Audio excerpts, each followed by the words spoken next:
इन्होंने बारूदी सुरंगों पे पांव रखा हुआ है। ये इक़्तिदार के भूखों का जुमा बाजार लगा हुआ है। स्पेशलाइजेशन के लिए मैं सिर्फ अगर गया तो बाहर जाऊंगा। उर्दू के साथ ज्यादती होती रही है। कानून की किताब भी उर्दू में लिखी गई। लिबरा वालों का कोई domestic travel as well as कोई इंटरनेशनल ट्रैवल भी मुझे नजर आ रहा है। मुर्गी और अंडे खतरे में है।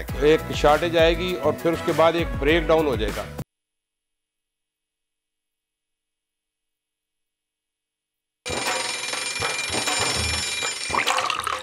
आजकल जिंदगी ही सुबह आउट ऑफ कंट्रोल है। दुनिया बोल है, मेरी दुनिया बोल है। बिस्मिल्लाहिर्रहमानिर्रहीम, अस्सलामु अलैकुम। हफ्ते का पहला रोज, उम्मीद करता हूँ सब खैरियत से होंगे और बड़ा इंपॉर्टेंट डे है, मंडे है। स्पोर्ट्स अपडेट भी है, क्रिकेट की बात भी होगी, फुटबॉल की बात भी होगी और बरदा रेसिपी भी देंगी। आज रेसिपी भी दूंगी और सियासत की अपडेट भी आपको देंगे, क्योंकि ये जो वीकेंड था ये सियासी हवाले से बहुत ज़्यादा पुरजोश रहा है। ये बात लास्ट वीक भी हम कह रहे थे, हमें लग रहा था कि ये वीक बहुत इंपॉर्टेंट होगा, लेकिन सियासत में लग रहा है हर वीक इंपॉर्टेंट है। तला उनका वीकेंड नहीं होता। देखिए, इस मुल्क में ना सियासी तहरीकें चल रही हैं। जब वीकेंड आता है तो छुट्टी का दिन आता है, मुज़ाकरात का दिन आता है, मुलाकातों का दिन आता है, मीटिंग्स होती हैं, मुशावरत के बाद फैसला किया जाता है कि आगे का लाहे अमल क्या होगा, क्योंकि आने वाला वक्त यकीनन इलेक्शंस का दौर है और इलेक्शन कैंपेन एक तरीके से मुल्क में चल रही है काफी वक्त से। बिल्कुल, आगे बढ़ते हैं और बात करते हैं कि हम हमेशा कोट ऑफ द डे शामिल करते हैं हमारे शो में, लेकिन आज उर्दू के नामवर शायर जोश मली आबादी की आज 124वीं जो है, अगर हम कहें कि 124वां यौम पैदाइश है आज, तो इस दिन की मुनासबत से आज के दिन का आगाज भी उन्हीं के शेर से करेंगे। शेर से स्टार्ट करते हैं। काम है मेरा तगय्युर, नाम है मेरा शबाब। काम है मेरा तगय्युर, नाम है मेरा शबाब। मेरा नारा इनकलाब, इनकलाब ओ इनकलाब। जोश मली आबादी ने अपनी शायरी से ऐसा इनकलाब बर्पा किया कि उन्हें शायर, ऐसा शायर वो कहा गया कि जिनका उनका लक़ब भी उनको हासिल हुआ कि वो जोश पैदा करते थे लोगों में। क्योंकि जब भी आज़ादी की अगर हम बात करें तो जब भी पहले 1947 में जब हमारा मुल्क आज़ाद हुआ, तब भी इनकी शायरी ने एक ऐसा इनकलाब बर्पा किया कि लोगों के लहू गरमा दिए इन्होंने। अगर इनकी तारीख़ पैदाइश की बात की जाए तो मैं डिटेल्स आपको बताना चाहूँगी कि इनकी पैदाइश जो है वहीं पर ही हुई। मली आबादी नहीं, अगर इनका मुझे बताएंगे प्लीज़। 1898 में इनकी पैदाइश हुई और वहीं से इनका आगाज़ हुआ। और आगे बढ़ेंगे, तलहा पर नज़र डालेंगे हम आज के। वैसे उर्दू लिटरेचर फेस्टिवल और हमारे न्यूज़ के प्रोड्यूसर्स का ये कमाल है जो लोगों को आज भी जोश मली आबादी की याद दिलाते हैं। वरना हकीकत ये है कि आपकी नौजवान कौम में से शायद ही इक्का दुक्का कोई लोग हों जो कोई उर्दू के स्टूडेंट्स हों तो वो जोश मली आबादी को जानते होंगे। वरना ज़्यादातर आजकल जो लोग अंग्रेज़ी पर जोर देते हैं, शेक्सपियर पढ़ना पसंद करते हैं, लेकिन जोश मली आबादी को पढ़ना पसंद नहीं करते हैं। तो आई थिंक बड़ा अच्छा काम करते हैं न्यूज़ वाले जो जोश मली आबादी की याद ताज़ा किए हुए हैं। आगे बढ़ते हैं, बड़ी खबर या टॉप ट्रेंड्स? बड़ी खबर पर नजर डालेंगे, लेकिन आजकल जिस तरह का माहौल चल रहा है, जो एक आज़ादी की दोबारा से तहरीक स्टार्ट हुई है हमारे मुल्क में, उसमें जोश मली आबादी के जो अशार हैं वो दोबारा लहू गरमाने के काम आएंगे। तो मेरे ख्याल से आज की आज़ादी और उस वक्त की आज़ादी में बड़ा फ़र्क है। अब सोशल मीडिया के थ्रू आज़ादी चल रही है, मीडिया के थ्रू आज़ादी चल रही है, पहले कुछ और तरीके से चलती थी। यस, आगे बढ़ते हैं, बड़ी खबर पर नजर डालते हैं। मार्च में इलेक्शन कराएं वरना असेंबलियों को तहलील करने के लिए तैयार हो जाएं। कप्तान का दो टोक ऐलान, परवेज इलाही ने भी साथ देने का फैसला कर लिया। दिसंबर में हुकूमत के लिए सितमगर चीजें होने वाली हैं। रावलपिंडी की स्विस विकेट में जान आ गई। पाकिस्तान और इंग्लैंड के दरमियान पहला टेस्ट सनसनीखेज मरहले में दाखिल। कौमी टीम जीत कर T20 की हार का बदला चखाएगी या फिर पतझड़ की तरह विकेटें गंवाएगी, आज पता लग जाएगा। गोल न्यूज की सोशल मीडिया सारिफीन की पुकार सुन ली। MBBS में 29 गोल्ड मेडल्स लेने वाले डॉक्टर वलीद आज दुनिया बोल है कि मेहमान होंगे। उनकी कामयाबी की कहानी सुनेंगे उनकी जुबान। और कराची में सजा उर्दू का मेला तमाम तर रानाइयों के साथ खत्म। किताब से शुरू होने वाली महफिल का रक्स पर इख्तिताम। आलमी उर्दू कॉन्फ्रेंस को अस्तराब के दिनों में उम्मीद की किरण करार दिया जा रहा है। फुटबॉल देख रही हैं वर्दा? फुटबॉल देख रहे हैं, क्रिकेट भी देख रहे हैं। तला फुटबॉल तो खैर नहीं देख रही कि आए दिन इंतजार मैच हो रहे हैं, लेकिन अभी आपको पता चला है क्रिकेट में बांग्लादेश ने इंडिया को हरा दिया। तला जी हाँ, तारीख हुई है, ये भी हिस्ट्री हुई है। और लेकिन ODI में इंडिया ने सिर्फ 186 का टारगेट दिया, जिससे मुझे मालूम पड़ा कि बांग्लादेश की पिचेस कैसी हैं। और उन पिचेस के ऊपर जो है बैटिंग इतनी अच्छी नहीं है, बॉलर्स के लिए वो फेवरेबल एनवायरनमेंट भी है, फेवरेबल पिचेस भी हैं। ओनली 186 उन्होंने स्कोर किया, बांग्लादेश ने 136 पे 9 विकेटें गंवा दी थी और फिर आखिरी विकेट ने सनसनीखेज मुकाबले के बाद बांग्लादेश को मैच जिताया। लेकिन I was more interested in football to be frank. मैं क्रिकेट ज़्यादा पसंद नहीं करता, लेकिन फुटबॉल के मैच बड़े सनसनीखेज चल रहे हैं। फ्रांस ने पोलैंड को हराया, पोलैंड के रॉबर्ट लेवेंडोव्स्की अपनी टीम को नहीं बचा सके, जबकि फ्रांस के एम्बापे 23 साल वो खिलाड़ी हैं वर्दा, जो इस वक्त रोनाल्डो और मेसी के रेटिंग्स के बराबर आ चुके हैं, हाई स्कोरर भी बन रहे हैं। साथ साथ 23 इयर्स की एज पे जब इंसान इतने सारे गोल स्कोर कर लेता है और इतने अच्छे स्टैट्स बना लेता है, तो मालूम होता है कि 35 की एज तक उनका करियर कहां तक जाएगा। चाय के साथ हम पापे खाते हैं, फ्रांस वाले आज पापे के नारे लगा रहे हैं। लेकिन टॉप 10 में सेनेगाल नजर आ रहा है तलहा, अगर टॉप 10 की हम निकल गया ना बेचारा, सेनेगाल हार गया ना इंग्लैंड से है। 3-0। हैरी केन जो इंग्लैंड के कैप्टन थे, उन्होंने अगेन बेहतरीन उनकी टीम ने परफॉर्मेंस दी और पहले हाफ में ही 2 गोल कर दिए थे, तीसरे हाफ में तीसरा गोल हुआ। सेनेगाल ने फाइट बड़ी अच्छी की, नो डाउट अफ्रीका में कोई ऐसी टीम नहीं है सेनेगाल जैसी जिन्होंने वर्ल्ड कप में इतना अच्छा परफॉर्म किया होगा। वर्दा याद रखिए, अफ्रीका वो कॉन्टिनेंट है दुनिया का जहां पर बड़ी महरूमियां है, वहां करप्शन है, चोरी है, भूख, सोमालिया, ये वो गाना, कैसे कैसे कंट्रीज आ रहे हैं। नाइजीरिया नहीं पहुंचा, नहीं तो नाइजीरिया की टीम भी अफ्रीका से बड़ा अच्छा खेलती थी। लेकिन तला सेनेगाल ने 20 साल के बाद नॉकआउट स्टेज पे वो पहुंचा था, ये भी एक बड़ी बात है उन लोगों के लिए, हमेशा वरना पहले ही आउट हो जाते थे। Yes, and I think the only African country to reach the knockout stage. आगे बढ़ते हैं और सिंधी कल्चर डे भी जो है वो टॉप 10 बना हुआ है इस वक्त, टॉप 10 में शामिल है। सिंधी कल्चर डे था, आपने सिंधी मनाया तला डे, आप तो सिंधी है। देखिए जी, हम तो हर रोज ही अपना कल्चर मनाते हैं और कोई ऐसा दिन नहीं होता है जिस दिन हम अपना कल्चर ना मनाए। Culture is something that you live with every day. एक दिन उसको मनाने का, खैर वो भी ठीक, लेकिन जिस अंदाज से मनाया गया, मुझे उससे काफी एतराजात हैं कि रात गए तक स्पीकरों पर जिस तरह गाने बजाया गया, क्योंकि आप समंदर से दूर रहती हैं वर्दा, मैं समंदर के करीब रहता हूँ, तो सारा जश्न जहाँ होता है मैं देखता हूँ और बड़ा अफसोस भी होता है कि भाई ये तरीका है कल्चर डे मनाने का। नहीं, सिर्फ समंदर की तरफ नहीं हुआ है तला, और इलाकों में भी हुआ है बहुत ज्यादा, जहाँ पे ट्रैफिक को रोक के बाकायदा वहाँ पे नाच गाना हो रहा था, स्पीकर्स पे गाने लगे हुए थे, ट्रैफिक रुका हुआ था, ट्रैफिक की रवानी मुअत्तल हुई थी, वहाँ पे डिले कर रहे थे क्योंकि सिर्फ वो सिंधी कल्चर डे मनाया जाता। सिंधी टोपी और अजरक लगा के जो है वो काफी सारा गाना डांस पसंद आया आपको उनका? आई एम श्योर आपने उनका डांस एंजॉय किया होगा। अच्छा था, हो रहा था, लेकिन इस चीज़ का हमें ख्याल रखना चाहिए, किसी को हमारे खुशी से किसी को अजियत ना हो, किसी को तकलीफ ना हो। कितना क्या पता वहाँ पे कोई एम्बुलेंस, हमें तो खुशी में हवाई फायरिंग की आदत है, चाहे फिर भले लोगों पे गोलियां गिरे, परवाह क्या। चेंज करना चाहिए थोड़ा सा। खैर आगे बढ़ते हुए नजर डालते हैं मुल्क की सियासी हालात पे। तो इस वक्त मुल्क की सियासत में उतार चढ़ाव का सिलसिला बदस्तूर जारी है। और फिर पंजाब के वजीर आला ने इस एजाज का, उन्होंने एक बात क्लियर कर दी कि वो इमरान खान के साथ पूरी तरह खड़े हैं और इमरान खान जिस वक्त कहेंगे असम्बलियां वो तोड़ देंगे। हुआ यही कि मुने सुलाई के बयान के बाद काफली के ऊपर काफी उंगलियां उठना शुरू हो गई और कहा जा रहा था कि काफली के इशारे के इंतजार में, इशारा आएगा पार्टी चेंज हो जाएगी।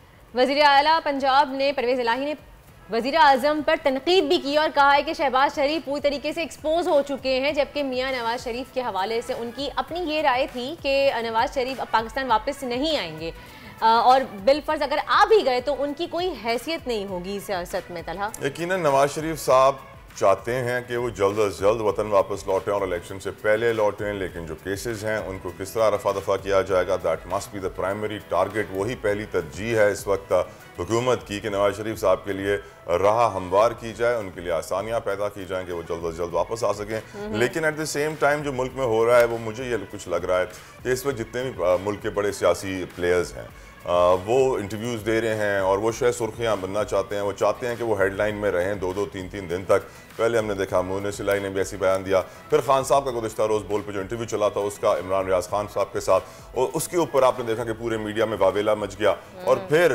परवेज़ इलाही साहब भी सामने आए।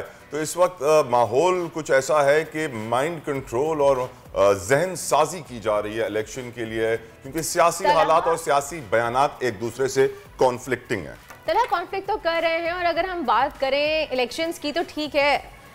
अच्छा जी, शेख रशीद साहब हमारे साथ मौजूद हैं इस वक्त, उनसे बात करेंगे। अवामी मुस्लिम लीग के सरबरा, आपका बहुत बहुत शुक्रिया, आपने अपना कीमती वक्त में दिया। शेख साहब, इस वक्त जो मौजूदा हालात हैं उसमें आपको क्या लग रहा है, क्योंकि मुस्लिम लीग काफ के ऊपर भी काफ़ी सवालात उठाए जा रहे हैं, असेंबलियाँ तोड़ने की बात की जा रही है, सिंध के अराकीन को खान साहब ने मना कर दिया कि वो इस्तीफे अभी ना दें, क्या होने जा रहा है शेख साहब?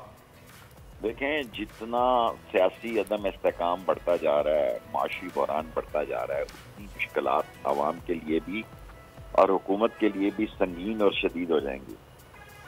ये इन्होंने बारूदी सुरंगों पे पांव रखा हुआ है, आम लोगों की हालत से वाकिफ नहीं, और जो मामलात जिस जगह पे पहुंचते जा रहे हैं, जिस तरह गरीब तबाह बर्बाद हो रहा है, मुल्क की सियासी असास जो है उसके लिए बहुत सारे मसाइल पैदा हो चुके हैं। और इलेक्शन के अलावा कोई हल है तो बताएं। लेकिन अगर किसी के पास कोई हल है कि IMF ने भी झंडी करा दी है, एक कोड़ी पाई इनको कहीं से मिली नहीं, और बातें कर रहे हैं, ये आसमान से कलामें मिला रहे हैं। मैं नहीं समझता कि ये हालात ज्यादा देर तक इस तरह चल सकते हैं, और हल निकलेगा इंशाअल्लाह ताला। इसी महीने के एंड तक इमरान खान ने कहा कि वो फैसला करेंगे, और देर सवेर हो इन्होंने हारना है। ये अगर आगे वक्त ले जाकर ये समझते हैं कि अवाम में इनकी राय आमा बेहतर हो जाएगी और खराब हो जाएगी, और जो ये कदम उठा रहे हैं इनके गले पड़ रहा है, ये अकल के अंधे हैं। अपने केसेस इन्होंने खत्म करा लिए हैं, मकसद इनका हल हो गया है। गरीब का केस जो है वो कोई नहीं लड़ रहा। लेकिन शेख रशीद साहब तो खान, अगर तिहाई तमाम खान साहब के साथ खड़ेंगे असेंबली तहलील करने के लिए, वो अग्री हैं, तो फिर मार्च तक का टाइम क्यों दिया है हुकूमत को खान साहब ने? क्या कोई राब्ते हो रहे हैं, कुछ इंटरनल मेरे सामने तो कोई नहीं किया। मुझे तो उन्होंने यही कहा कि इसी महीने में फैसला करेंगे, बाकी मुझे नहीं पता। मैं 2 दिन पहले मिला हूँ। हर घंटे के बाद सियासी सूरत हाल जो है शेख साहब लेट्स से कि इस महीने फैसला कर लिया जाता है कि हम इस्तीफे दे रहे हैं, असेंबलियां तहलील कर रहे हैं, और जो हुक्मरान हैं वो नहीं मानते इलेक्शन कराने के लिए, फिर होना यही है कि 2 सूबों न माने जलील हो जाएंगे, रुसवा हो जाएंगे, अनारकी फैलेगी, खाना जंगी बढ़ेगी। हुकूमतें कोई कमीशन या आड़त की दुकान नहीं होती। ये 24 करोड़ का मुल्क है और एटॉमिक स्टेट है। इस तरह लोगों की ख्वाहिशों पर मुल्क को नहीं छोड़ा जा सकता, और जो हालात हैं उसमें सब लोगों को जिम्मेदारी निभानी चाहिए, और इस मुल्क को इस बहरान से निकालना वक्त की अशद जरूरत है। देर करेंगे और खराब होंगे। जो मर्जी कर ले, इनका काम नहीं बनेगा। आ जाए नवाज शरीफ साहब, जरूर आए, हिस्सा ले लें। वो भी अपनी पार्टी के लिए काम करने। आवाम का एक वक्त होता है, आवाम फैसला कर चुकी है, और इस वक्त लोगों की अक्सरियत जो है वो इमरान खान के साथ है। आज के दौर में जिस वक्त मैं आपसे बात कर रहा हूँ, अक्सरियत राय से लोग जो है वो इमरान खान के साथ। शेख साहब डार के वार जारी हैं। मईशत का जो हाल है वो हम सबके सामने है। इस वक्त आपकी स्टॉक मार्केट सर 75% गिर चुकी है। आपकी कमोडिटी मार्केट्स प्रेशर में है। मुर्गी का जो फीड होता है वो 7 महीने से पोर्ट पे फंसा हुआ है, क्लियर नहीं कर रहे कस्टम वाले। पोल्ट्री एसोसिएशन कहते हैं रिश्वत मांग रहे हैं। तो मुल्क को मुआशी तौर पर इस वक्त माजूर कर दिया गया है। अवाम की भी हालत देखें ना, इंसुलिन नहीं मिल रही, पैनाडोल नहीं मिल रही, गोली नहीं मिल रही। लोग जो हैं, एक दादू की कल मैं रील देख रहा था, 34 बंदे वो कहते हैं 1 महीने में मर गए। लोग थोड़ी है इस मुल्क में। इन हुक्मरानों के मसाइल और हैं, लोगों के मसाइल और। ये इक़्तिदार के भूखों का जुमा बाजार लगा हुआ है। ये इक़्तिदार के भूखे इसलिए चिमटे रहना चाहते हैं। मकसद तो इन्होंने हासिल कर लिया अपने केसेस का, वो खत्म हो गया। अभी केस लगा हुआ है सुप्रीम कोर्ट में, देखें वो क्या फैसला करते हैं नैब की तरतीब का। अभी केस लगा हुआ है और 30 पाकिस्तानियों का। लेकिन जब हालात मजीद खराब हो गए इस महीने के अंदर या अगले महीने के शुरू में, तो फिर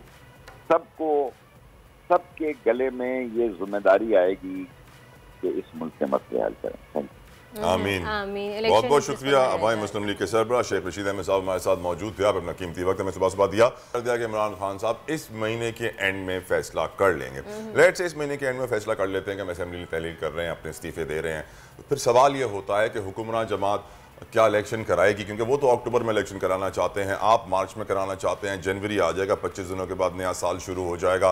तो फिर अब वो नए साल के नए टारगेट्स भी होंगे, बजट पेश करना चाहेगी हुक्मरान जमात। लेकिन तरह अगर इलेक्शन नहीं करवाएंगे तो हुकूमत दोनों तरफ से फंस रही है ना। नहीं, अगर वो इलेक्शन नहीं करवाएंगे तो वो 2 सूबों के अंदर ज़िमनी इंतखाबात करवा के दोबारा वहां से इलेक्शन कराएंगे। पूरे मुल्क में जनरल इलेक्शन होना इस वक्त की जरूरत है। लेकिन लेट्स सी जनरल इलेक्शन होना जरूरी है। कि हमारी मुल्क की मईशत का अगर देखें तो पट्टा बिल्कुल बैठ चुका है। मजीद अनारकी फैलेगी, मजीद IMF से फिर लोन लिया जाएगा, जिसके हमें आवाम को टैक्स की मद में हमें ही सर्वाइव करना पड़ेगा आखिर में।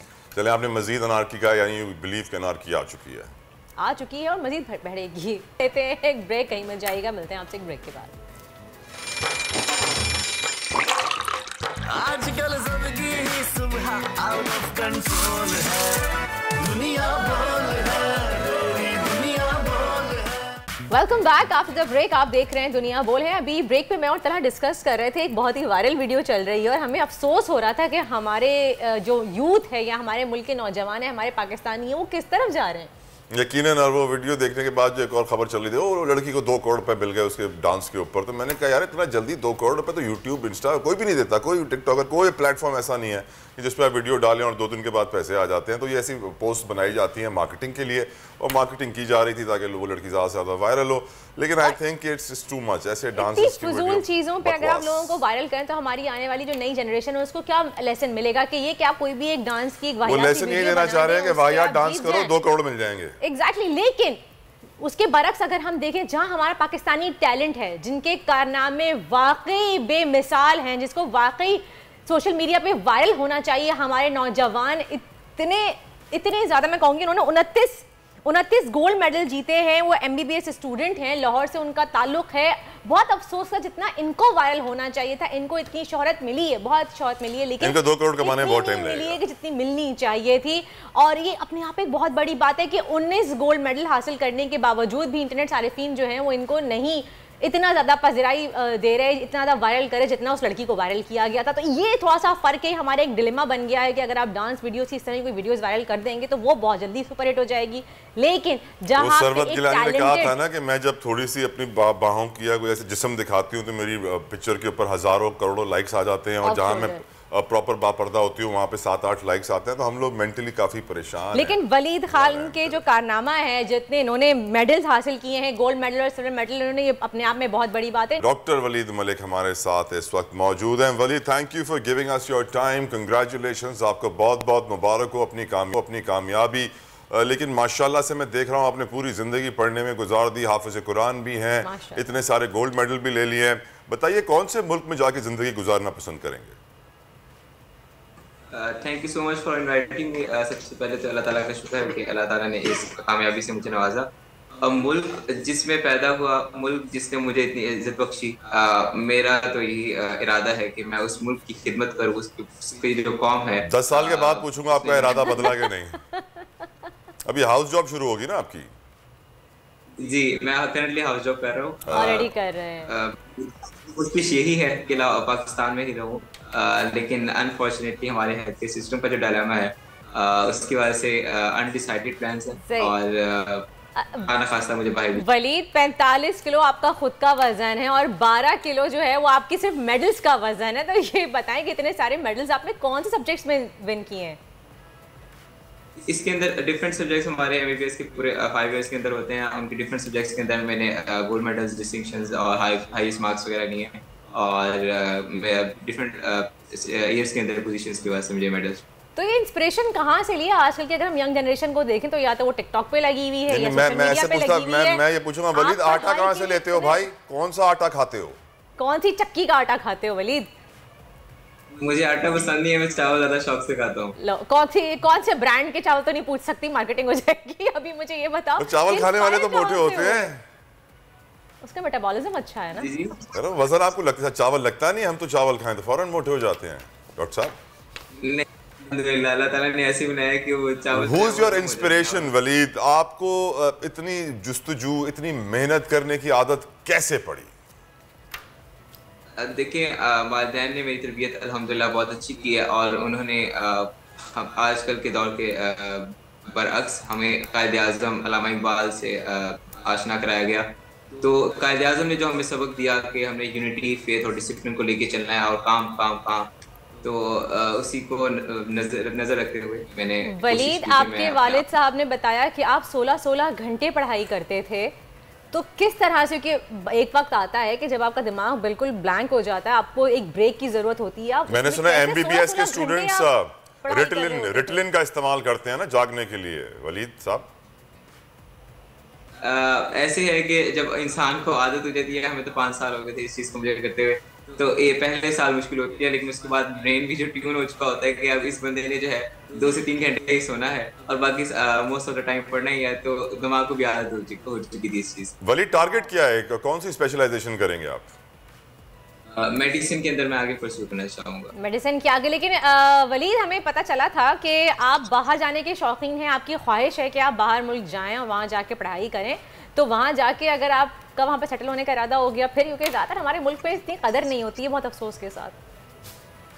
वो कह रहे थे ना, मसला यही है कि कदर नहीं की जाती और इसी वजह से लोग बाहर की तरफ रुझान कर रहे हैं। लेकिन मेरा इरादा यही है, मेरे प्रोफेसर ने मुझे ये मशवरा दिया था कि स्पेशलाइजेशन के लिए मैं सिर्फ अगर गया तो बाहर जाऊंगा, लेकिन उसके बाद अपने मुल्क कौम की खिदमत करने के लिए दोबारा वापस इंशाल्लाह जरूर आऊंगा। वो यकीनन आप अपने मजीद हाउस जॉब करेंगे और काम करेंगे, 10 साल आपको और लग जाएंगे, स्पेशलाइजेशन ये वो, तो मुल्क की खिदमत भी काफ़ी हो जाएगी। लेकिन सैडली वली देखा यही गया है कि हमारे मुल्क में डॉक्टर्स इतना नहीं कमाते, मुश्किलात का शिकार होते हैं थोड़ा बहुत, और जब वो बाहर जाते हैं तो उनका स्टैंड ऑफ लिविंग, उनकी हर चीज़, उनकी मुराद, उनकी तनख्वाह लाख लाख डॉलर कमा लेते हैं महीने का, यहाँ पर वो $1-2 लाख रुपए पे काम कर रहे होते हैं।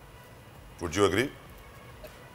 यही डायलेमा है ना, हेल्थ केयर सिस्टम ने हमें डॉक्टर्स को इतनी सपोर्ट नहीं दी हुई। देखिए हम मसीहा हैं, हम इस चीज़ को ऑन करते हैं, हमारा काम है, हमारा फ़र्ज़ है कि हम मुल्क कौम की खिदमत करें, अपने जो पेशेंट्स हैं उनकी केयर करें। लेकिन इंसानी ज़रूरियात भी बहुत ज़रूरी हैं और उनको पूरा करना भी फ़र्ज़ है। हमारी भी फैमिली होती है, हमारे भी जाहिर सी बात है काफ़ी डॉक्टर्स के बच्चे और फैमिली, उनको सपोर्ट करना है, उनको भी सपोर्ट करना बहुत लाजमी है। तो हुकूमत पाकिस्तान को चाहिए कि जैसे ही पाकिस्तान के बैरून मुल्क जैसे सिस्टम चल रहा है हेल्थ केयर का, तो उस तरह की जो लॉज वगैरह है उनको इधर भी इम्प्रोवाइज किया। माशाल्लाह आपने इतने मेडल जीते हैं वली, तो अभी कहीं किसी यूनिवर्सिटी से या गवर्नमेंट की तरफ से आपको किसी स्कॉलरशिप के लिए या फिर कोई कॉल आई आगे स्टडीज़ के लिए, फर्दर कुछ करने के लिए, स्पेशलाइजेशन के लिए? नहीं, अभी तक तो नहीं आई और उम्मीद करता हूँ कि शायद आई जाए इंशाल्लाह। मेरे ख्याल से एक्सपेक्टेशंस ना रखें, एक्सपेक्टेशंस ना रखना वलीद इज वेरी स्मार्ट, और हमारी गवर्नमेंट से एक्सपेक्टेशन प्लीज ना रखें, मैं रिक्वेस्ट करता हूँ। Health care system, Waleed my last question to you is, health care system में पाकिस्तान में आपकी नज़र में क्या इंप्रूवमेंट्स होनी चाहिए, क्या तब्दीली आनी चाहिए? सबसे पहले अपने सिफारिशात का जो बच्चा है इसको ख़त्म किया जाए। दूसरे नंबर पे हॉस्पिटल्स ज़्यादा से ज़्यादा बनाए जाए, ज़्यादा से ज़्यादा डॉक्टर्स को अकोमोडेट कर सकेंगे। आपके अलाइड हेल्थ साइंसेज है वो भी उनको भी अकोमोडेट कर सकेंगे, पेशेंट लोड कम होगा, ड्यूटी आवर्स कम होंगे और इससे जो है सिस्टम काफ़ी स्मूथ रन करने लग जाएगा। तो हमारे यहाँ डॉक्टर आए रोज एहतजाज क्यों कर रहे होते हैं वलीद? मैं अगला यही करने वाली थी कि अल्लाह ताला आपको एक अच्छा डॉक्टर बनाए, जैसी आपकी सोच है, अल्लाह ना करे कि पूछे तो सही, वजूहात तो पूछ लें, इससे पहले आप उनको कसूरवार ठहरा दें, फैसला ना दें। नहीं मैं तो खैर चलें वलीद आप बताएं, हमारा जो आज दिन एहतजाज चलता रहता है सेफ्टी के नाम पे कि जी हमें आप अलाउंस दें, सेफ्टी अलाउंस दें, उसके बारे में क्या कहेंगे आप वलीद? अनफॉर्चुनेटली ऐसे हमारा जब ड्यूटी आवर्स इतने ज़्यादा हो जाते हैं तो पेशेंट्स को और रेजिडेंट्स को काउंसिल करने का हमारे पास इतना टाइम नहीं होता और काफ़ी मुश्किल हो जाता है कि 6 डॉक्टर जो हैं वो 20,000 मरीज एक दिन देख रहे हों, तो आपको अंदाज़ा लगा सकते हैं कि बहुत मुश्किल हो जाती है। और उसके बाद हमें सिक्योरिटी प्रोवाइड नहीं की जा सकती और हुक्मरान आला के कुछ प्रोटोकॉल्स आ जाते हैं, उनको अटेंड करना पड़ जाता है, तो काफ़ी मुश्किल हो जाता है इस तरह चीज़ों को मैनेज करना।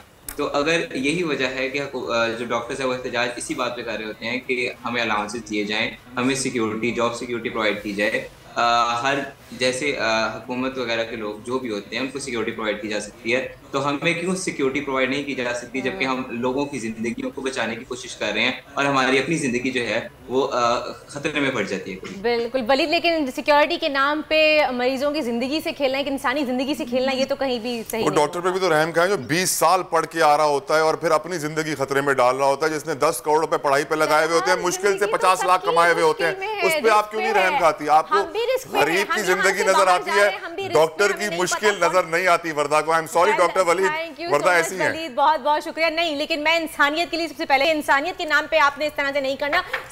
डॉक्टर भी इंसान है मेरी बहन, मेरे भाई, रिस्क पे मैं भी हूँ, हम बाहर जा रहे हैं, कुछ डॉक्टर को भी बराबर के हुकूक मिलने चाहिए। आप भी बाहर जाते हैं, कोई गन पॉइंट पे आके स्नैचिंग कर दे, फायर कर दे, आप ये क्यों नहीं सोच रही? आपने 20 साल पढ़ाई की है 10 करोड़ रुपए लगा के, वो है, लेकिन इसका मतलब ये नहीं कि 20 करोड़ लगा के आपने पढ़ाई की तो उसका हर्जाना आप इंसानी जिंदगी को मौत नहीं, आप अपनी जिंदगी का तो ख्याल रखें कि भाई मैंने अपनी जिंदगी में इतनी मेहनत की है, आगे किस तरह चलूंगा। देखें, आपने तालीम हासिल की है इंसानियत के लिए, ना कि रिकवरी के लिए कि मैं इन्हीं लोगों से रिकवरी हासिल करूंगा। सर एक्चुअली आजकल दौर में तालीम की कॉस्ट देखी जाती है और सोचा जाता है रिकवरी कितने वक्त में होगी। जब इतनी महंगी डिग्री होगी, जब 20-25 लाख में एडमिशन होगा तो फिर लोग यही सोचते हैं। वो सरकारी नौकरी में भी जो आते हैं ना पैसे देके, वो यही कहते हैं इतने पैसों से नौकरी मिली है, कितने वक्त में पैसे निकालूंगा। ये हमारे मुल्क का सिस्टम है।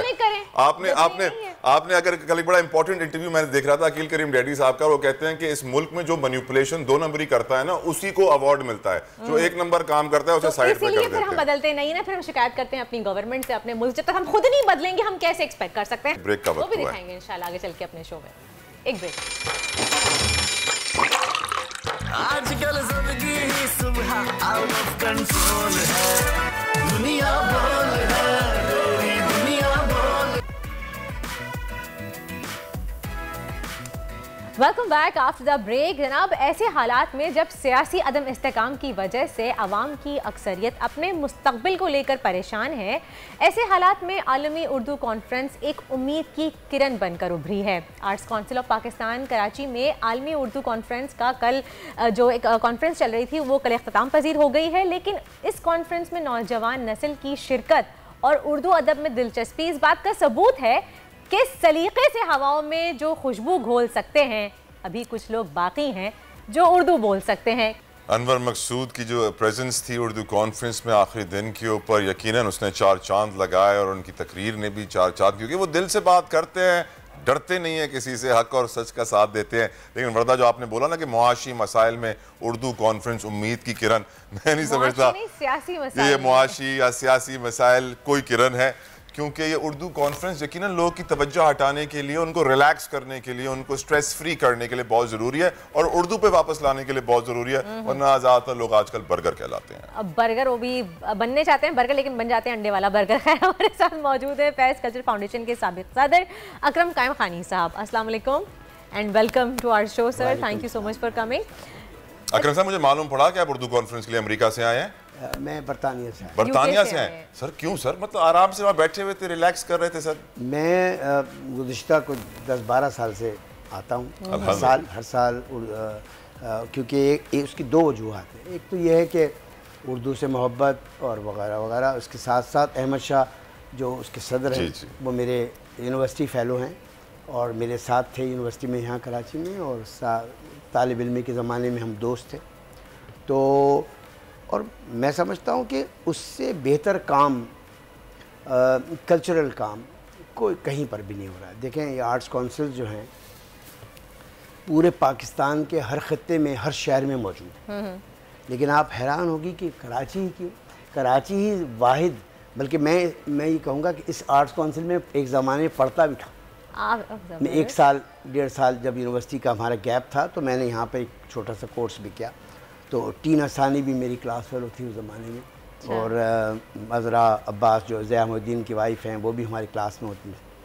तो लेकिन यही आर्ट्स काउंसिल था, यही फंडिंग थी, लेकिन कुछ भी नहीं था। सिर्फ साल में हम एक मुशायरा करते थे हार्डली, या कोई एक आध कोई एग्जीबिशन बस। लेकिन और आज आप लेकिन आप इतने बड़े लेवल पे माशाल्लाह से काम हो रहा है, लोगों को अपनी तरफ राग़िब किया जा रहा है, उर्दू की तरफ लाया जा रहा है। बिल्कुल, इस शहर के अंदर शहर को दोबारा ज़िंदगी देने में इस आर्ट्स काउंसिल का हाथ है। अकरम साहब, मैं आपसे पूछूंगी कि आप यूके में उर्दू अदब को काफ़ी ज़्यादा प्रमोट करते हैं। आपको ही लगता है कि इस उर्दू को प्रमोट करने के लिए हमारे पाकिस्तान में भी ज़रूरत है? क्योंकि हमारी यूनिवर्सिटीज़ में उर्दू को एज ए कंपल्सरी सब्जेक्ट तो पढ़ाया जाता है, लेकिन अनफॉर्चुनेटली हमारे यहाँ के जो जनरेशन है, जो लोग यूनिवर्सिटी से पास आउट होते हैं, वो उर्दू अभी तक सही नहीं बोल पाते। उर्दू की टांग आँख नाक में सब मरोड़ तरोड़ के पेश इंटर में उर्दू स्किप करके कंप्यूटर साइंस लेना पसंद करते हैं। हाँ, देखिए ये बड़ा कंट्रोवर्शियल सब्जेक्ट है। अच्छा, एक बात तो ये है कि हमने इसे कौमी ज़ुबान करार दिया और कौमी ज़ुबान की हैसियत से समझा, लेकिन जिस तरीके से कौमी ज़ुबानों के साथ सलूक होना चाहिए, मेरे ख्याल में उर्दू के साथ सलूक नहीं। हमारे क्यों हिचकिचाहट महसूस की जाती है उर्दू बोलते हुए?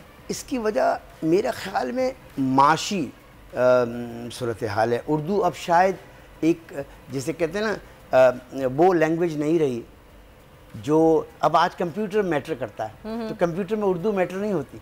मतलब आज की जो माशी सिचुएशन है, इसके अंदर वो हैसियत नहीं है उर्दू की जो एक ज़माने में थी। तो इसकी वजह से घर के लोग, जिस तरह आप देखिए एक ज़माने में आपके वालिदैन भी मेरे, वो सिर्फ एक चाहते थे, मुझसे भी वो चाहते डॉक्टर बनो या इंजीनियर बनो, डॉक्टर, उसके अलावा उन्हें कुछ नहीं पता। फिर थोड़ी सी बात आई, लड़कियां आई तो उनका टीचर बन जाओ, फिर कहा वकील बन जाओ। आज कोई नहीं कहता, आज जो कंप्यूटर के लिए काम कर रहे हैं, जो टेक्निकल, आपका जो टेक्निकल स्टाफ है, ये ज़्यादा पैसे कमाते हैं। और क्योंकि बात होती है कि कितना अर्न करते हैं, तो उस फील्ड की ज़्यादा होती है। उर्दू के साथ ज़्यादती होती रही है।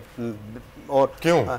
इसकी बुनियादी वजह यह है कि ऐसा हमारे साथ दो गलतियाँ हुई। एक तो उर्दू को ओन कर लिया, या उर्दू को छाप लगा दी गई कि जो इंडिया से लोग आए, जो महाजिर, शायद उर्दू उनकी ज़ुबान है, ठीक है ना। और जब उस ज़ुबानें किसी की भी नहीं होती हैं, लेकिन इंडिया में हमारे उर्दू के साथ ये हुआ कि उसे कहा गया ये मुसलमानों की ज़ुबान है।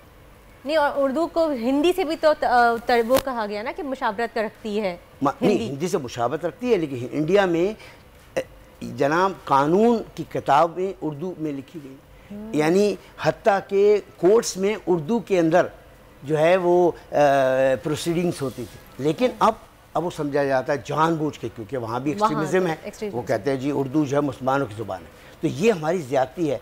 हमने ज़ुबान के साथ ये ज़्यादती की है कि हमने उसे एक ख़ास खित्ते, यानी कराची के लोग, ये महाजिरों की ज़ुबान या फना, ऐसा नहीं है। उर्दू जो है सबकी ज़ुबान है। अगर आज पंजाबी कितने शोरा है, उर्दू के 9 शोरा पंजाबी है या पख्तून है, और वो यहाँ के मुकामी उर्दू बोलने वालों से ज़्यादा अच्छी उर्दू बोलते हैं। आप ये बात भी बता रहे थे, मैं चाहूँगी कि आप ऑनर ये बात बताइए कि पहले जैसे मैंने बताया कि हमारी नानी दादी के ज़माने में हम कहते कि जो अच्छे बड़े घर के तहजीब सीखने के लिए अपने बच्चों को बाकायदा भेजते थे कि उर्दू बोलना तरीके सीखें, और आपने बताया कि पंजाबी अगर लोग हैं तो प्रेफर करते थे कि उर्दू बोलें। पंजाबी, पठान और पाकिस्तान के तमाम खित्ते के लोग समझते थे कि अगर उर्दू अच्छी बोलनी आएगी तो हमें तहजीब याफ्ता समझा जाएगा हमें। लेकिन आज ऐसा नहीं है। आज लोग ये समझते हैं कि उर्दू की जगह अगर हम अंग्रेज़ी में बेहतर होंगे, अच्छी अंग्रेज़ी बोलेंगे तो जॉब भी मिलेगी। देखिए जाहिर सी बात है, वो ये समझते नहीं है, ये हकीकत है। अगर आप इंटरव्यू देने जाते हैं किसी जॉब का और आप बड़ी अच्छी उर्दू बोलते हैं तो वो बोलेंगे भाई नहीं, हमें अच्छी अंग्रेज़ी चाहिए। अंग्रेज़ी को बहुत ज़्यादा तरजीह दी जाती है, तभी सर बर्गर ज़्यादा बिकता है, बन कबाब आजकल कम बिकता है। लेकिन बन कबाब का अपना ही मज़ा होता है। हमारे साथ मौजूद है माहिर फल्कियात अजीम जाफरी साहब, बहुत ही फेमस एस्ट्रोलॉजिस्ट हैं। उनसे जानते हैं कि उनका क्या कहना है उर्दू के बारे में, क्या राय रखते हैं। अजीम जाफरी साहब, अस्सलाम वालेकुम एंड वेलकम टू दुनिया बोल है। वालेकुम सलाम, कैसे हैं आप लोग? खैरियत से हैं? अल्लाह का शुक्र अल्हम्दुलिल्लाह। जी जाफरी साहब, आप क्या कहेंगे उर्दू के बारे में कि वाकई कि हमारे यहाँ उर्दू के साथ बहुत बुरा किया गया, ज्यादती हुई है उर्दू के साथ? ऐसी वैसी ज्यादती आप जितने शाम को टॉक शोज उठा के देख लें, उसमें कहाँ उर्दू बोली जाती है। वो बेचारे बोलते बोलते वो फिर पंजाबी में आ जाते हैं। और देखें जी इस तरह नहीं जी ओ मियाँ साहब नु देखो जी, ये जी वो जी, हम तो ये देखते रहते सारा दिन। और फिर कुछ तहजीब भी नहीं है। सही, मतलब जैसे पहले होता था आप जनाब, अब वो भी नहीं हो गए। कमर्शियल्स ऐसे आ रहे हैं, वो पिला दे और वो देखेगा। अब तो पंजाबी मूवीज भी आना शुरू हो गई हैं पूरी। वो तो ठीक है, एक उनके लिए भी तो जाहिर है मूवीज होनी चाहिए हर लैंग्वेज वाले के लिए।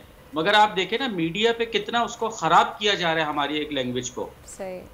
और दूसरे जो मैं अभी बात कर रहा हूँ, ये कमर्शियल्स जो ऐसे बन रहे हैं बिल्कुल ही मतलब बच्चे भी फिर बाहर जो खेल रहे हैं कूद रहे हैं, वो भी वो पिला दे और वो पकड़ा दे और वो जाफरी साहब 2 वर्ड्स हैं जिनसे मुझे बड़ी कोफ्त होती है।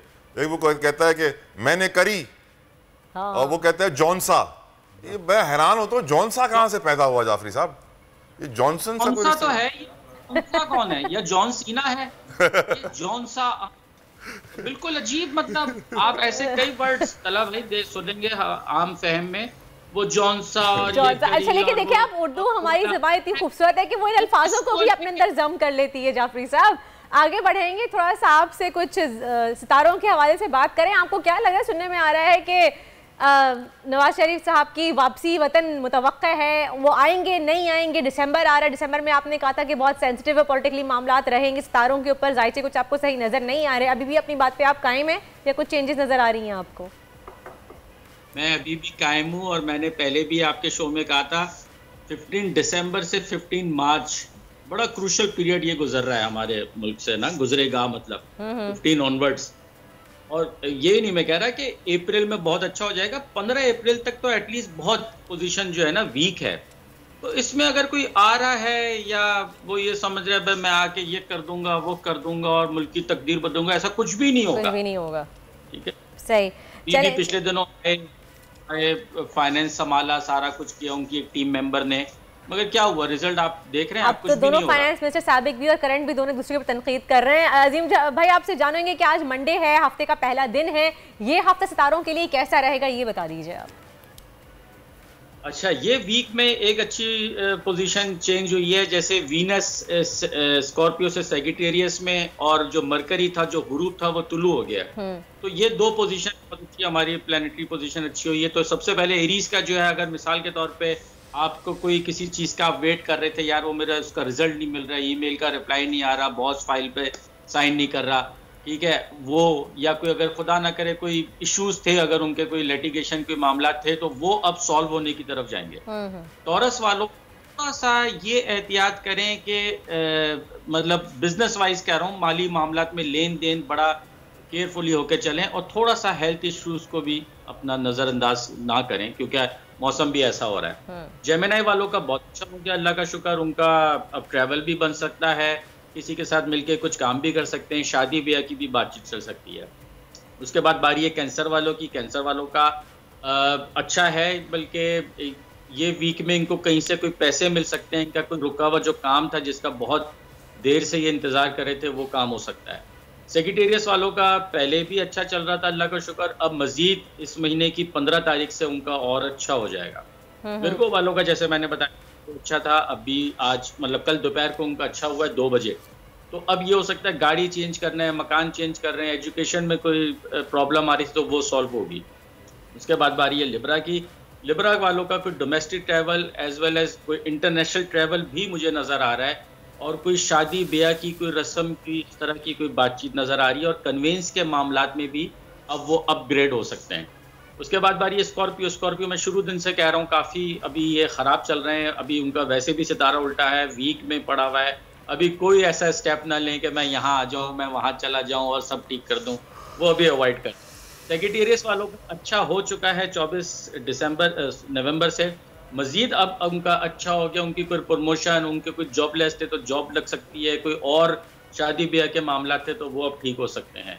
उसके बाद बारी है कैप्रिकॉर्न की। कैप्रिकॉर्न का जैसे मैंने कहा पहले भी ठीक था, अब उनका जो आज एक चेंज हुआ है वो नेक्स्ट 27 दिसंबर तक, इस महीने की 27 तक कहीं से अच्छी बड़ी अमाउंट ला सकता है, कहीं का वीज़ा लगा सकता है, कोई ऐसा इशू जो उनको बहुत डिस्टर्ब कर रहा था वो सॉल्व होता नजर आ रहा है। सेक्रेटेरियस दोस्त उम्मीदें ख्वाहिश पूरी हो सकती है इन 27 दिनों में, मतलब अब से लेके 27 दिसंबर तक। सही। लास्ट में बारी है एसेस वालों की। इनकी प्रमोशन, इनकी चेंज ऑफ जॉब, इनका कारोबार अगर कोई रुकावट था, कोई लॉसेस थे, वो अब रिकवर होना शुरू हो गए। सही। अच्छा अजीम भाई ये बताएं कि आपको क्या लग रहा है कि असेंबलियां तहलील होंगी कि नहीं होंगी, और इलेक्शन मार्च में ही होंगे? नहीं, इलेक्शन मार्च में कहाँ होंगे, अभी मार्च में नहीं होंगे। आप इलेक्शन मार्च और असेंबलियां तहलील होंगी कि नहीं होंगी? अभी ऐसे चलता रहेगा, मामला खिंचता रहेगा? नहीं, अभी खिंचता नहीं रहेगा, अभी खिचड़ी पकने जा रही है। अभी 14-15 तारीख से ना, ये जो दिसंबर से मार्च का है इसमें कुछ भी हो सकता है। बस दुआ करें ये सेफली बस ये गुजर जाए। असेंबली भी अगर टूटती है तो कोई ऐसा कोई खास वो कोई फर्क नहीं पड़ेगा, ठीक है, टूट गई, इंटरिम गवर्नमेंट आ गई, इस तरह होगा। असल कहानी शुरू होगी 15 अप्रैल से। अच्छा। उसमें जब अगर की पोजीशन सारी सही है, अभी तो देखें ना, खान साहब को अभी भी मैं ये नहीं कहूँगा कि अब उनका वो जो पहले मैंने पेशिंग गोई की थी वो ठीक हो गई, अटैक हो गया, वो हो गया, तो अब वो खतरे से निकला है, वो अभी भी खतरे में हैं। ठीक है, अभी भी कोर्ट कचहरी मामला ये वो और मतलब अटैक्स वगैरह, अभी भी वो सितारा अभी भी मंडला रहा है, वो गया नहीं है। सही। तो अभी आपको लग रहा है कि हम, अच्छा एक समझ में ये नहीं आ रहा, मैं आपसे ही पूछना चाहूँगी कि आप भी बताइए, सितारों के हवाले से ही बताइएगा कि इस वक्त पाकिस्तान की मईशत के हालात बहुत बुरे हैं। अगर इलेक्शन हो भी जाते हैं तो पता है कि पाकिस्तान तहरीक इंसाफ ने विन करना है, और अगर नहीं होते हैं तो कब तक हुकूमत इस तरह से खींचती रहेगी? मईशत का हाल क्या होगा? अभी वैसे इतना बुरा हाल हुआ है, हम डिफॉल्ट के करीब हो रहे हैं, तो मुल्क की मईशत की क्या सूरत हाल नजर आ रही है आपको?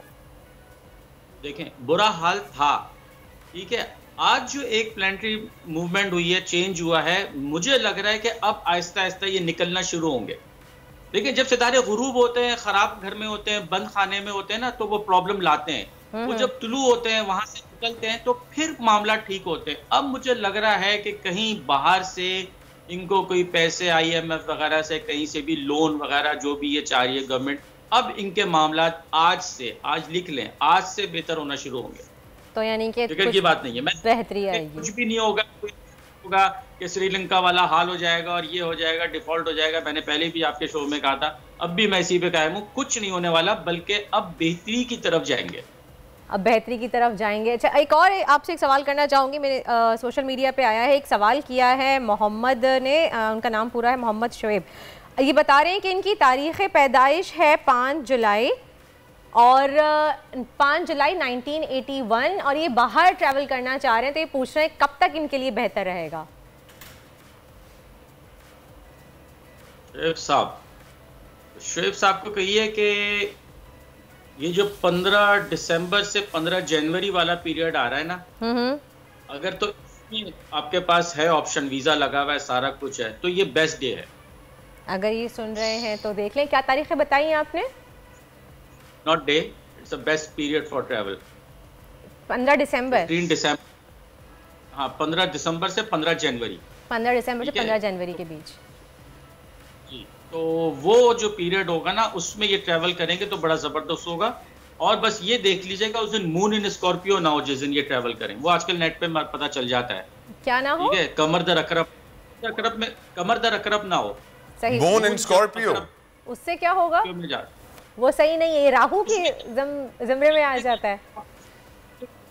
उसमें आपने सुना होगा कि जी वो बंदा बाहर गया, उसको कोई जॉब नहीं मिली, वो वापस आ गया खर्चा करके, ठीक है, घर लिया, घर उसको राज नहीं आया, शादी की तो कुछ गड़बड़े हो गई, गाड़ी ली वो 2 दिन बाद ठुक गई। तो वो इस तरह की जो पोजीशन होती है ना, वो समझ जाए कि वो कमर दर अकरब में उन्होंने लिया होता है कुछ ना कुछ। सही, तो चले। जैसे मैंने आपके शो में कमर दर अकरब में ओत लिया है, ये 5 साल पूरे नहीं कर पाएंगे।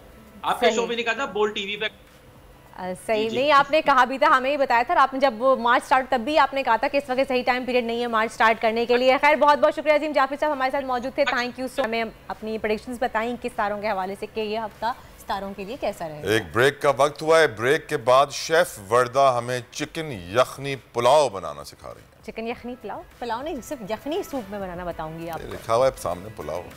ब्रेक के बाद आजकल जिंदगी ही सुबह आउट ऑफ कंट्रोल है, दुनिया बोल है, दुनिया बोल है। Welcome back after the break. आप देख रहे हैं दुनिया बोल है और अब कुछ बात कर लेते हैं मौसम की। तो पाकिस्तान में सर्द मौसम ने सभी को थरथरा कर रख दिया है। आज महकमा मौसमियात के मुताबिक गिलगित बल्दिस्तान में चंद मकामात पर हल्की बारिश और बर्फबारी का इम्कान है। पंजाब के मैदानी इलाकों में रात और सुबह के औकात में धुंध का राज बरकरार रहेगा, जबकि सिंध के बेशतर अजला में मौसम सर्द और खुश्क रहने का इम्कान है।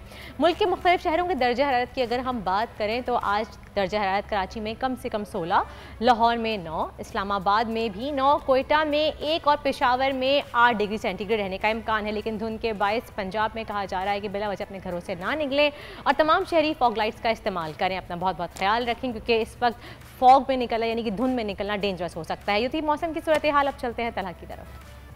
शामिल करेंगे प्रोग्राम में रावलपिंडी टेस्ट की अपडेट, जिसके लिए हमारे साथ मौजूद हैं क्रिकेट एक्सपर्ट अब्बास शबीर। सियासी और खेल के मैदान दोनों में बड़ी महारत रखते हैं। अब्बास, क्या हम ये मैच जीत रहे हैं? आपको मैंने पहले दिन कहा था कि बहुत क्राउड होगा रावलपिंडी में। पहले दिन से आज दिन तक ना मेरे फोन के अंदर कम से कम रोज 30 से 35 कॉल आती हैं कि टिकट्स दे दें, हमें टिकट्स दे दें। तो पिंडी का क्राउड, आपको मैंने पहले शो के पहले दिन कहा था कि बड़ा क्राउड, लेकिन हम क्राउड को खुश नहीं कर सके। हमें विकेट्स बनानी चाहिए थी बड़ी अच्छी। रमीज राजा ने भी इकरार किया कि विकेट सही नहीं बन सकी, हमें बेहतरी करनी चाहिए पिचेस के अंदर। लेकिन साथ साथ उन्होंने ये कह दिया कि जी कराची के अंदर, अब आप देखें तला भाई, इस मुल्क में इदारों में कोऑर्डिनेशन ही नहीं है। नेशनल इंटरेस्ट को भी कोई नहीं देख रहा। मिट्टी पड़ी है वहां पे, उसको क्लियर नहीं हो रहा, वो मिट्टी क्लियर नहीं हो रही। वो मिट्टी क्लियर होगी तो नई पिचेस बनेंगी। ये हाल है हमारा इस वक्त। तो पहले दिन विकेट इतनी सुस्त क्यों थी? अब दोबारा विकेट में कह रहे हैं दूसरे दिन जान आ गई है। और संडे को तो साबिक सिपा सालार भी गए थे, शायद मौजूदा सिपा सालार भी गए थे, फिर तो मिट्टी हट जानी चाहिए थी। सर सदर मुमलिकत भी गए उससे पहले, वो भी लोगों ने बड़े कमेंट्स किए कि सदर आ गए तो पाकिस्तान की धुलाई हो रही है, क्योंकि इंग्लैंड ने बड़ा एग्रेसिव फायदा उठाया इस विकेट का। उन्होंने रीड कर लिया था इस विकेट को कि ये विकेट जो है ये बैटिंग पैराडाइज है, और उस पे उन्होंने 4 सेंचुरियां बनाई, रिकॉर्ड्स बनाए। और पाकिस्तान ने विकेट ने शायद थोड़ा सा टर्न किया है, पाकिस्तान को उस तरीके की बैटिंग पिच नहीं मिली, फिर भी सेंचुरीज हुई पाकिस्तान की तरफ से। लेकिन अब इंग्लैंड ने हौसला किया है, मैच को इंटरेस्टिंग ले जाने के लिए उन्होंने बड़ा स्पोर्ट्समैन स्पिरिट का मुजाहरा किया और दिलेराना फैसला किया है कि चले पाकिस्तान अगर इसको नहीं अच्छे तरीके से इसको खत्म कर सकता, कोई दिलेराना फैसला नहीं कर सकता, तो हम कर लेते हैं। उन्होंने फैसला किया लेकिन पाकिस्तान को फंसा दिया है। अब ये जो सेशन है ना 2, ये बड़े इंपॉर्टेंट है। अगर इसमें हम खड़े रहते हैं या पता नहीं मैनेजमेंट क्या फैसला कर रही है, अगर तो हमें ऐसा चांस मिलता है, विकेट ऐसा बिहेव कर रही है कि हम ये स्कोर करके मैच जीत जाए, फिर तो क्या ही बात है, बल्ले बल्ले। और अगर हम डिफेंसिव करेंगे तो फिर थोड़ा हमें ये रोकना बड़ा मुश्किल होगा। ये पूरा दिन है, बड़ा हॉट सनी डे है, और 5वें दिन विकेट जो है वो टोटल अब देखें किस तरीके से वो बिहेव करती है लंच से पहले और टी के बाद। अगर रिजल्ट ओरिएंटेड पाकिस्तान इसको तरफ लेकर जाना चाहे तो कोशिश कर सकता है विकेट को देख के, लेकिन इंग्लैंड का परला मैं कहता हूं कि भारी है। लेकिन पाकिस्तान को अब इस विकेट के ऊपर खड़ा रहना पड़ेगा इस टेस्ट को ड्रॉ ले जाने के लिए। लेकिन क्रिकेट क्राउड पाकिस्तान के अंदर बहुत है, मैच देखना चाहते हैं, रिजल्ट्स देखना चाहते हैं मैचेस के अंदर, तो इसलिए हमें ऐसी विकेट्स बनानी चाहिए कि हम क्राउड को पुल करें मैक्सिमम, क्योंकि हमारे मुल्क में टीमें बहुत कम आती हैं, बड़ी मुश्किल से मिन्नत तरला करके रमीज राजा साहब टीमें लेकर यहाँ पर आ रहे हैं। और अगर विकेट्स इस तरह की होंगी तो डेफिनेटली हमारे शायकीन को मायूसी होगी। लेकिन रावलपिंडी का क्राउड हैट्स ऑफ कि पहले दिन से अभी तक आप देखेंगे लंच तक स्टेडियम तकरीबन 70-75%। अब्बास कहते हैं ना पिंडी बॉयज का मुकाबला नहीं है, वो हर किसी से आगे हैं। Thank you so very much. Abbas Shabbir हमारे साथ मौजूद थे, क्रिकेट एक्सपर्ट, हमें बता रहे थे इस वक्त कि मैच जीतने के चांसेस हमारे हैं। आगे बढ़ते हैं प्रोग्राम में, आपको बताते हैं मुर्गी और अंडे खतरे में है, कीमतें मुसलसल बढ़ रही हैं। वजह यह है कि उनकी जो फीड है उसके लिए कनोला और जो दूसरा सोयाबीन वेरी इंपॉर्टेंट, जो काफी वक्त से अक्टूबर से फंसा हुआ है, कस्टम्स उनको क्लियर नहीं कर रही है, जिसकी वजह से मुल्क में एक महंगाई का नया तूफान खड़ा हो गया। चौधरी मोहम्मद अशरफ साहब, चेयरमैन पोल्ट्री एसोसिएशन, हमारे साथ स्टूडियो में मौजूद हैं। चौधरी साहब, आज बड़ी इंपॉर्टेंट प्रेस कॉन्फ्रेंस भी आपकी 4 बजे। बिस्मिल्लाहिर्रहमानिर्रहीम। जितोई साहब, आपका बहुत बहुत शुक्रिया और बोल का भी शुक्रिया कि आप लोगों ने मुझे यहाँ मौका दिया कि मैं अपना पॉइंट ऑफ व्यू और रिक्वेस्ट कर सकूं गवर्नमेंट ऑफ पाकिस्तान से। हमारा इस वक्त आज का सबसे बड़ा मसला वो जो सोयाबीन पिछले 20 अक्टूबर से पोर्ट पे 2 शिप अनलोड खड़े हैं, 4 शिप बाहर खड़े हैं जो अनलोड नहीं हो रहे, वो रुके हुए हैं। और उसकी मेन जो प्रोडक्ट है उसका मील, वो उसके हम यूज़र पाकिस्तान पोल्ट्री एसोसिएशन और डेयरी है। इस वक्त सूरत हाल ये है कि पिछले 1.5 महीने से जो हमें मटेरियल नहीं मिल रहा, तो बहुत सारी फीडें बंद हो गई हैं, या फीड मिलरों ने आगे फार्मर से ये कह दिया कि चूज़ा नहीं डालें, हम फीड नहीं दे सकते। तो उसकी वजह से अंडे की कीमत पिछले 1 महीने में 100 रुपये दर्जन पे बढ़ गई है, फीड की कीमत 1000 रुपये बोरी पे बढ़ गई है, मुर्गी की शार्टेज हो रही है। और इस वक्त जो मुर्गी का रेट 400 से ऊपर जाना चाहिए, वो सिर्फ इसलिए नहीं जा रहा कि जिस फार्मर ने मुर्गी, लेकिन अभी तो मार्केट में तो 280 रुपए दर्जन अंडे मिल रहे हैं चौधरी साहब जी। 280 रुपए दर्जन मिल रहे हैं, तो वो रेट बढ़ गए हैं ना। पहले ऐसा नहीं था ऑलरेडी इतने महंगे जी, पहले 200 या 220 रुपए थे, अब 280 और कहीं 300 का भी मिल रहा है। हुकूमत का रवैया, एक वीडियो भी चल रही थी चीमा साहब की, वो जो स्टैंडिंग कमेटी में लड़ रहे थे पोल्ट्री वालों से, बताएंगे कुछ? नहीं, वो जो स्टैंडिंग कमेटी में झगड़ा हो रहा था वो पोल्ट्री वालों से नहीं था, वो सॉल्वेंट प्लांट वालों से था। सॉल्वेंट प्लांट हमसे कोई झगड़ा नहीं है। हम तो आज भी चीमा साहब से रिक्वेस्ट करने आए हैं कि खुदारा इस इंडस्ट्री के पे रहम करें। हमारे 15 से 20 लाख लोग इससे वाबस्ता हैं डायरेक्ट, और 20 लाख फैमिलियां हैं। फिर इनडायरेक्ट जो हम चीज़ें प्रोड्यूस कर रहे हैं वो पूरे पाकिस्तान के हर बंदे की ज़रूरत है। हर घर में सुबह अंडे के बगैर नाश्ता नहीं होता, हर घर में सस्ती तरीन प्रोटीन जो वो मुर्गी है, हर गरीब आदमी की शादी ब्याह में काम आती है। लेकिन इस वक्त अगर इसको फौरी तौर पे हमें रिलीव नहीं दिया गया तो ये शार्टेज फार्मर बंद हो रहे हैं, हैचरियाँ बंद हो रही हैं, ये जो एक शार्टेज आएगी और फिर उसके बाद एक ब्रेक डाउन हो जाएगा। तकरीबन एक गैप साल 1.5 साल का गैप हो जाएगा अगर हैचरियाँ या ब्रीडर फार्म बंद हो गए। तो यानी कि अभी फौरी इक़दाम की ज़रूरत है।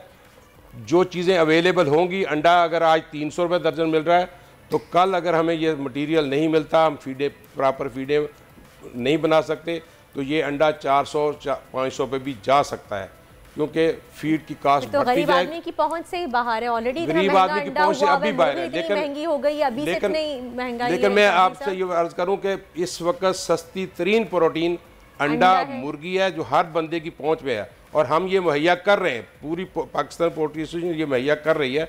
लेकिन अगर हमें भी कोई रिलीफ दिया जाए तो हुकूमत क्यों इस पे कोई इकदाम नहीं कर रही? अब ये हुकूमत और सालवेंट का मसला है, लेकिन जो भी मसले हैं वो मैं चीमा साहब से दरख्वास्त करूँगा इस मसले को फौरी हल करें और हमारे जो है वो लोगों को बेरोज़गार होने से बचाएं। और लोगों के पास आप को अल्लाह ताला ने 25 करोड़ अवाम के फूड की जिम्मेदारी आपको दी है पाकिस्तान में, उन्होंने आपको अपना नायब बनाया और हम आपके कारिंदे हैं, पोल्ट्री वाले, डेयरी वाले, एग्रीकल्चर वाले, ये सारे लोग आपको ये प्रोड्यूस करके क्यों चौधरी साहब, हमारी देखें सनत और मईशत तबाह है इस वक्त, हम लोग माशी तौर पर बड़े ज़बू हाली का शिकार हैं। ऐसे में हमें अपने सेक्टर्स को, इंडस्ट्रीज को सपोर्ट करनी चाहिए, लेकिन हुकूमत सपोर्ट नहीं कर रही। चौधरी साहब, what can be the reason? क्यों इग्नोर किया जा रहा है आपके मसले? साहब ये अब हम ना हुकूमत के ऊपर कोई प्रेशर डालने के वो पोजीशन में नहीं, हम तो रिक्वेस्ट करेंगे कि खुदारा इस अदारे को चलने दें। इसका हम पाकिस्तान पोल्ट्री पाकिस्तान का सबसे बड़ी इंडस्ट्री है, नंबर 1 इंडस्ट्री है ये। आप काटन आपकी टेक्सटाइल से बड़ी इंडस्ट्री होगी है, इसमें बिलियन रुपीस लगे हुए हैं, लेकिन इस वक्त हमारा कोई पुरसाने हाल नहीं है। मैं चीमा साहब से ही मिल चुका हूँ, मैं और मिनिस्टरों से भी मिल चुका हूँ, हम रोज़ एप्लीकेशनें भी देते हैं, PM को भी हम दरख्वास्त कर सकते हैं, लेकिन हमारी कोई बात कहीं भी अभी तक सुनवाई नहीं हुई। इस प्लेटफॉर्म के जरिए हम भी अपील करते हैं हमारी गवर्नमेंट से कि बराए मेहरबानी इस पे नजरसानी की जाए, फ़ौरन जो शिपमेंट फंसी हुई है पोर्ट पे उसको रिलीज़ किया जाए ताकि ये बहरान ना बन सके, ख़त्म हो, अंडे थोड़े सस्ते हों। आगे बढ़ेंगे चौधरी साहब के चिकन की जब हम बात कर रहे हैं, प्रोटीन की हम बात कर रहे हैं, तो प्रोटीन तो एक सबसे ईजीएस्ट वे जो प्रोटीन का है वो आप अंडा ले सकते हैं, चिकन ले सकते हैं, लेकिन जो मौसम चल रहा है तला, सर्दी, नज़ला, खांसी, बुखार जब चल रहा है तो उसमें कहते हैं कि जब गले में खराश और नज़ला खांसी हो तो आप चिकन की यखनी का सूप बना के पिए, यखनी बना के पिए आप, तो उससे भी काफ़ी ज़्यादा फ़ायदा होता है।